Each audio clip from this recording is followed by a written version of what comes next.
नमस्कार, अपना बिहार देख रहे हैं आप और मैं आपके साथ रंजना रावत। बुलेटिन में सबसे पहले बात पटना सिटी की। पटना सिटी से एक दिल दहला देने वाली घटना सामने आई है, जहां एक युवक ने दो बहनों को छत से नीचे फेंक दिया, जिसमें एक की मौत हो गई जबकि एक गंभीर रूप से जख्मी है।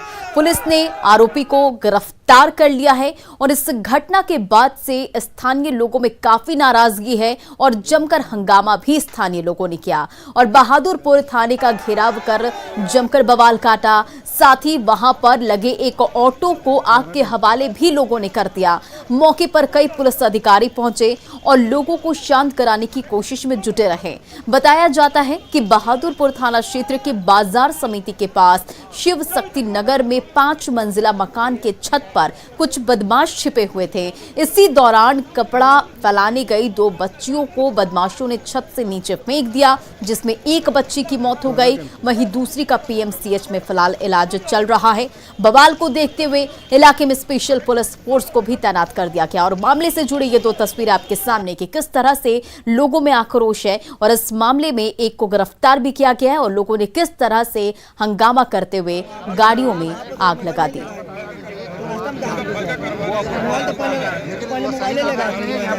पूरा इसको इंक्वायरी होगा ना, सब कौन है कौन माँ बाप है, पूरा जब आ जाएगा पूरा ब्रीफ आ जाएगा।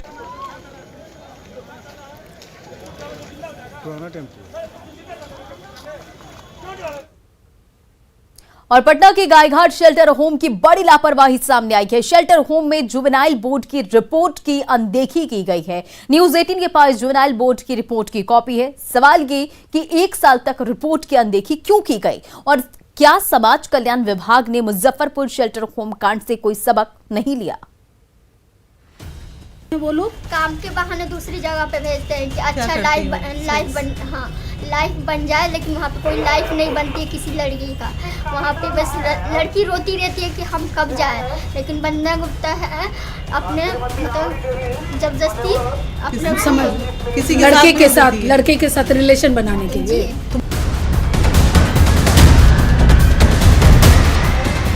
ये उस युवती का आरोप है जो पटना में गायघाट के महिला रिमांड होम से भागी है, जिसके बाद से समाज कल्याण विभाग सवालों के घेरे में है। पटना हाईकोर्ट ने पूरे मामले पर संज्ञान लिया है और जुवेनाइल बोर्ड की रिपोर्ट की अनुशंसा को लागू करने को कहा है। न्यूज 18 के पास जुवेनाइल बोर्ड की उस रिपोर्ट की कॉपी मौजूद है, जो फरवरी 2021 में जांच के बाद तैयार की गई थी। यही वो रिपोर्ट है जो एक्सक्लूसिव कॉपी है वो न्यूज 18 के पास कि home is running by the child protection officer. ये देखिए यहाँ पर साफ तौर पे ये लिखा गया है कि सीपीओ द्वारा ये रनिंग है, child protection officer now working as superintendent on deputation, यानी वो डेपुटेशन पे काम कर रही हैं जो चाइल्ड प्रोटेक्शन ऑफिसर हैं, यानी इनको कुछ महीनों तक ही रखा जाना चाहिए था। पॉइंट नंबर 1 पे ऑब्जर्वेशन ऑफ द टीम जो है ये आइटम है, उसमें देखिए it has been reported by Superintendent that some of the CCTVs are not working, यानी यहाँ पर जो कई सीसीटीवी कैमरे लगाए हैं उसमें से कुछ काम नहीं कर रहे हैं। जुवेनाइल बोर्ड के पूर्व सदस्य हाईकोर्ट की अनुशंसा से संतुष्ट नजर आ रहे हैं। उम्मीद जता रहे हैं कि शेल्टर और रिमांड होम के लिए कुछ अच्छा रिजल्ट आएगा। आज भी किशोर न्याय बोर्ड बहुत जगह एक्सटेंशन पर चल रहे हैं, मैक्सिमम 3 साल बहाली का है, एक्सटेंशन पर चल रहा है। बिहार में अभी भी कुछ चाइल्ड वेलफेयर कमेटी है जिसमें कि सोशल वर्कर 5 सदस्य होना चाहिए, लेकिन गवर्नमेंट सर्वेंट पर भी चल रहा है।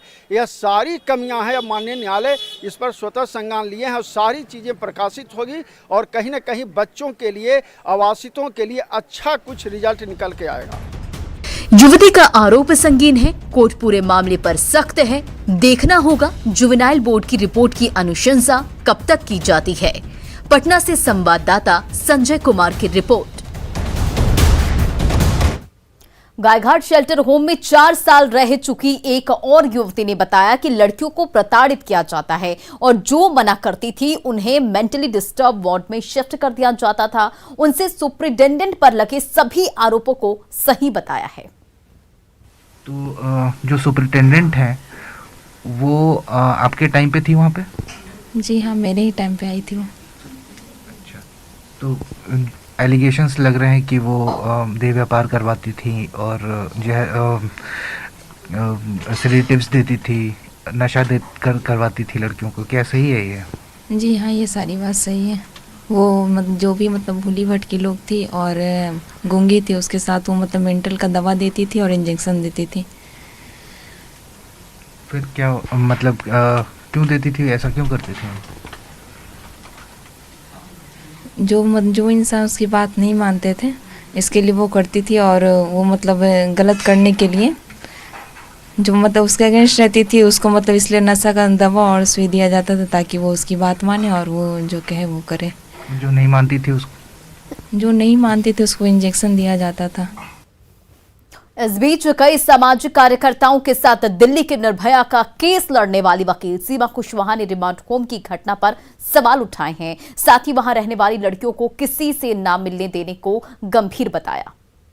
मीडिया में आया, उसको पूरा कवर कर दिया गया। आखिर क्या अंदर है ऐसा जो बाहर की दुनिया नहीं देख सकती, वो बेटियां बाहर की दुनिया नहीं देख सकती, या बाहर के लोग उन बेटियों को नहीं देख सकते? आप नॉर्मल तरीके से क्या वो जीवन नहीं जी सकती? इसका मतलब कि आप अंदर कुछ ऐसा कर रहे हैं जो बाहर बेटियां आकर के कभी कभी बता पाती हैं। जो कि इन लोगों ने जब उस बच्ची से बात की, जब वो जॉब मांगने के लिए आई तो देखा कि वो उसकी कंडीशन बहुत खराब है, तब उसने बताई। कितनी बेटियां तो डर के कारण नहीं बता पाती। तो इधर आरजेडी में तेजस्वी यादव की ताजपोशी की तैयारी हो रही है। अगले 10 फरवरी को पटना में होने वाली आरजेडी की राष्ट्रीय कार्यकारिणी की बैठक में तेजस्वी यादव को आरजेडी का अगला अध्यक्ष चुन लिया जाएगा। पहले तो बोलता नहीं, लालू मानेगा नहीं। लालू प्रसाद यादव ने जिस आरजेडी का गठन 5 जुलाई 1997 को किया था, उस आरजेडी को जल्द ही नया अध्यक्ष मिलने वाला है। वो कोई और नहीं बल्कि लालू के छोटे बेटे तेजस्वी यादव होंगे। आरजेडी में तेजस्वी यादव की ताजपोशी की तैयारी हो रही है। अगले 10 फरवरी को पटना में होने वाली आरजेडी की राष्ट्रीय कार्यकारिणी की बैठक होगी, जिसमें बिहार समेत 25 राज्यों से आरजेडी कार्यकारिणी के सदस्य शामिल होंगे। तेजस्वी जी के नेतृत्व में लगातार जिस तरीके से देखें कि 2020 के चुनाव में सफलता मिला है, नए लोगों को काफ़ी ऊर्जा मिलता है तेजस्वी जी से। और आदरणीय लालू प्रसाद यादव जी हम लोग के राष्ट्रीय अध्यक्ष जी हैं अभी, उनका जो भी आदेश होगा वो हम लोग पालन करेंगे। बैठक की अध्यक्षता लालू प्रसाद यादव खुद करेंगे। जानकारी के मुताबिक इस बैठक के दौरान तेजस्वी यादव को आरजेडी का अगला राष्ट्रीय अध्यक्ष चुन लिया जाएगा। आरजेडी के राष्ट्रीय उपाध्यक्ष शिवानंद तिवारी का कहना है कि तेजस्वी यादव पहले ही लालू जी के राजनीतिक वारिस घोषित हो चुके हैं, बाकी तो औपचारिकता है। उसमें माने तो ऑलरेडी है, तेजस्वी जो है लालू यादव के उत्तराधिकारी के रूप में पहले से ही मान्य हैं, उसमें कोई नई बात तो है नहीं। इसलिए वो तो जो सवाल है उसका जवाब तो पहले ही हो चुका है, कोई सवाल बनता नहीं है। वहीं बीजेपी और जेडीयू नेताओं का कहना है कि आरजेडी एक परिवार की पार्टी है। तेजस्वी राष्ट्रीय अध्यक्ष बन जाएंगे तो इसमें नया क्या होगा? आरजेडी उनकी पार्टी है, उनको राष्ट्रीय अध्यक्ष बनाए या अंतर्राष्ट्रीय अध्यक्ष बनाए, इसमें जदयू और भारतीय जनता पार्टी को इससे क्या लेना देना। हम स्वागत करते हैं, बना दें तो अच्छी बात। कि राजद का अंतिम दिन उसी दिन से शुरुआत हो जाएगा जिस दिन राष्ट्रीय अध्यक्ष के तौर पे तेजस्वी यादव आएंगे। जो समला है अभी तक रुका हुआ है वो लालू प्रसाद यादव जी के दिन है, क्योंकि वो बड़े नेता है। लेकिन तेजस्वी क्या ट्विटर पे ट्वीट करेंगे, राष्ट्रीय नेता बनेंगे और क्या। 29 साल की उम्र में लालू प्रसाद यादव सांसद बने थे। अब 32 साल की उम्र में तेजस्वी यादव आरजेडी की कमान संभालने जा रहे हैं। तेजस्वी के खाते में 2020 विधानसभा चुनाव का शानदार प्रदर्शन है, तो 2019 के लोकसभा चुनाव में मिली करारी हार भी शामिल है। राष्ट्रीय अध्यक्ष के रूप में तेजस्वी का प्रदर्शन ही तेजस्वी और आरजेडी का भविष्य तय करेगा। न्यूज़ 18 के लिए पटना से अमित कुमार की रिपोर्ट। हालांकि तेज प्रताप यादव का कहना है कि लालू प्रसाद आरजेडी अध्यक्ष हैं और संगठन को सही तरीके से चला रहे हैं, तो फिर वही अध्यक्ष रहेंगे। हमारे पिताजी ऑलरेडी राष्ट्रीय अध्यक्ष हैं और जिस तरीके से संगठन को चलाने का काम किया, बहुत अच्छे तरीके से संगठन को चलाने का काम किया शुरू से। तो राष्ट्रीय अध्यक्ष वही हैं, तो वही रहेंगे राष्ट्रीय अध्यक्ष। और अब बात मधेपुरा की। मधेपुरा में प्राइवेट क्लिनिक में मरीजों की जान के साथ खिलवाड़ किया जा रहा है। पूर्णिया में एक व्यक्ति का कहना है कि पिछले साल फोर्ड अस्पताल में उसकी पत्नी के ऑपरेशन के बाद डॉक्टर ने पेट में ही कपड़ा छोड़ दिया, जिसके बाद उसकी तबीयत बिगड़ने लगी। जब जांच की गई तो पता चला कि पेट में कपड़ा रह गया है, जिसकी वजह से आंत सड़ गई है। मरीज का दोबारा ऑपरेशन किया गया, लेकिन उसकी जान नहीं बचाई जा सकी। जब वे इसकी शिकायत करने फोर्ड अस्पताल गए, लेकिन उनकी बात नहीं मानी गई और ना ही पुलिस ने शिकायत दर्ज की। बाद में पीड़ित ने एसपी से गुहार लगाई, तब केस दर्ज कर जांच का आदेश दिया गया। थाने गए तो हमको मतलब बड़ा भाव मिला। बड़ा भाव को आवेदन देने गए तो बड़ा भाव और वो हम लोग को भगा दिया, गाली गलौज करके बोला यहाँ पे कोई FIR दर्ज नहीं होगा, भागो यहाँ से, ये सब बकवास है। हम लोग को वहाँ से भगाया गया और वहाँ पे कोई कार्रवाई नहीं की। अब वैसे लोग भी कोरोना का डोज ले सकते हैं जिन्हें इंजेक्शन से डर लगता है। कल से पटना सहित बिहार के 5 जिलों में निडल फ्री वैक्सीन का डोज लगाया जाएगा। 18 साल के वैसे सभी लोग ये वैक्सीन ले सकते हैं जिन्होंने अब तक एक भी डोज नहीं लिया है। इसके लिए स्वास्थ्य कर्मचारियों को ट्रेनिंग भी दी गई है। बिहार में निडल फ्री वैक्सीन का इंतजार खत्म हुआ। कल से एक साथ राज्य के 5 जिलों में निडल फ्री यानी पहला DNA वैक्सीन दिया जाएगा, जिसको लेकर सभी प्रकार की तैयारियां पूरी कर ली गई है। राजधानी पटना के भी 3 सेंटरों पर कल लोग वैक्सीन ले सकेंगे। वैसे लोग जिन्होंने अब तक एक बार भी वैक्सीन नहीं ली है, कोई भी डोज नहीं ली है, तो राजधानी के गुरु नानक भवन वैक्सीनेशन सेंटर पर जो स्वास्थ्यकर्मी हैं बतौर ट्रेनिंग ले चुके हैं और उनके हाथ में देख सकते हैं कि वैक्सीन भी पहुंच गई है। तो बात करते हैं कि कितना उत्साहित हैं और उसके साथ साथ तैयारी कैसी है। जी ये नया वैक्सीन आया है अभी, और ये जो है पेनलेस वैक्सीन होगा। इसका जो ड्यूरेशन होगा, जैसे आज उसने फर्स्ट डोज लिया, सेकेंड डोज 28 डेज बाद लेना है, उसके बाद थर्ड डोज 56 डेज बाद लेना है। और सबसे अच्छी बात है कि ये इसमें पेन को जरा सा भी नहीं होगा। जिन्होंने अभी कोई वैक्सीन नहीं लिया है वो आके इसको ले सकते हैं बिना मतलब हिचकिचाहट के कि दर्द होगा, कैसे लेना है कैसे नहीं लेना है, वो अपना इजली से आके ले सकते हैं। बिल्कुल, हम चाहेंगे कि शॉर्ट में एक बार आप जो है जानकारी दे दें कैसे वैक्सीन देंगे, क्योंकि लोग अभी भी कहीं ना कहीं उनके मन में एक डर है। बहुत ऐसे लोग हैं जो वैक्सीन नहीं लिए, क्या बताएंगे उन्हें, दिखाकर बताएं। जी, ये पेन फ्री निडल है और ये फार्माजेट इंजेक्टर है, जिसके थ्रू हम लोग पेन फ्री इंजेक्ट करने के लिए वैक्सीन को इंजेक्ट करेंगे। कितनी खुशी हो रही है, क्योंकि ये नया चीज है और अब तक इंजेक्ट होता रहा है, लेकिन अब इंजेक्ट करने की जरूरत नहीं होगी और एक नया तरीका है, नायाब तरीका है। जी सर, ये बिल्कुल इसमें अभी पेनलेस बिल्कुल भी पेन नहीं होगा। जो भी लोग डर रहे थे, जो अभी तक इंजेक्शन कोई भी वैक्सीन नहीं लिए हैं, वो बेझिझक आकर के कल से ले सकते हैं। रजिस्ट्रेशन भी कल से शुरू हो जाएगा। तो इनका जो ड्यूरेशन है वो भी रहेगा, फर्स्ट डोज कल रहेगा 28 डेज बाद सेकेंड डोज, और थर्ड डोज हमारा 56 डेज के। उनमें से अगर कोई बच्चे हैं आज तक नहीं लिए हैं, तो वो लोग जो आना चाहते हैं उन्हीं के लिए ये वैक्सीन दिया जाएगा।